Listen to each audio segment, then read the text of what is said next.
Joining me now from Southern Florida, political consultant, lobbyist, strategist, and former Trump surrogate, Roger Stone. Roger, here we have Jerry Nadler, who a couple dozen years ago said no to releasing the Starr report. This would be the Whitewater investigation on Bill Clinton. Fast forward to today, suddenly he has no problem with releasing the entire Mueller report. He did both for political reasons, let's be honest, and it's dripping, absolutely dripping with hypocrisy. But there's a reason for this, Roger.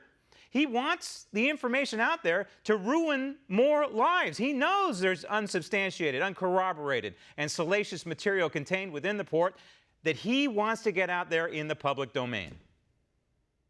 Well, Graham, as you may know, I was among the 81 Trump associates from whom the House Judiciary Committee and Chairman Nadler demanded both documents and testimony. I instructed my attorneys roughly a week ago to inform the chairman that I will invoke my Fifth Amendment right not to cooperate with his inquiry, not to turn over any documents, and not to testify. Clearly in my interest, because unlike Jesse Smollett, I am still facing 7 criminal federal process crime charges in the District of Columbia and will go to trial on November 5th. And as you point out, I have pled not guilty. I will not change my plea. I have every plan to mount a vigorous legal defense and vindicate myself. But in the meantime, the cost has been enormous. And having Jerry Nadler now wanting to attack me on an entirely different front seems entirely unfair to me. I want to talk about your case and your situation and why you're sitting in the room that you're sitting in. But first, I want to go back to Nadler and these subpoenas. They're phony. And you are ignoring the subpoena, and I think rightfully so. I believe you are anyway. You can correct me if I'm wrong. But I believe everybody else should ignore these subpoenas right on down or right on up to the Attorney General. Just ask Eric Holder the strength of a congressional subpoena or slap down by a sitting United States Congress. He's living, breathing testament that these subpoenas are worthless. Well, as I understand it, and I'm not an attorney, but the Congress would have to go to the Justice Department to try to enforce a subpoena. It seems to me you have serious separation of powers issues here. I'm not ignoring their subpoena. I have very specifically, in writing through my attorneys, declined. And I have a Fifth Amendment constitutional right, particularly when I'm coming up on trial in the District of Columbia, to do so. Again, I'd like to see the report. That's a personal view.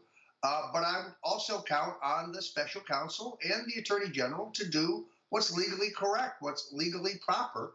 It appears to me that Mr. Nadler is just operating on the basis of raw partisan politics. They're weaponizing these committees, absolutely. And we should point out that the special counsel falls under the Article 2 branch of the United States Constitution. Robert Mueller, in effect, worked for President Trump. He did not work for Jerry Nadler. He did not fall under the Article 1 branch of government. So there's another serious separation of powers issue here. The president is tweeting about this, about the weaponization of these congressional committees at the hands of the Democrats. And he's saying there's no amount of testimony or document production that can satisfy Jerry Nadler or Adam Schiff. And clearly what's happening here, Roger, is they've moved on from so-called Russian collusion because there was none. And now they are trying to build some sort of case about obstruction of justice. That's why they want all of these documents released. And they'll try President Trump, along with you and everybody else caught up in this web, they'll try President Trump either through the Constitution with impeachment or impeachment through the mainstream media. Well, look, I'm a personal example of that. For 2 years, CNN and MSNBC and the Daily Beast and the New York Times and the Washington Post said that I would be charged with Russian collusion or treason or conspiracy, and none of those things have happened. I am under a judge's order not to discuss the specifics of my case or the prosecution or anything about that upcoming trial in detail, and I will not do so here or otherwise, other than to say I'm innocent. I am not changing my plea. I will mount a vigorous defense. But in the meantime, Graham, in all honesty, I've lost my home. I've lost my insurance. I've lost my little savings. I've lost my livelihood, my ability to make a living, because I make a living by speaking and writing about politics. Want to see more videos like this? Click on the link below and subscribe to One America News on YouTube, and call your cable provider and kindly demand that One America News is added to your lineup. Call and subscribe today.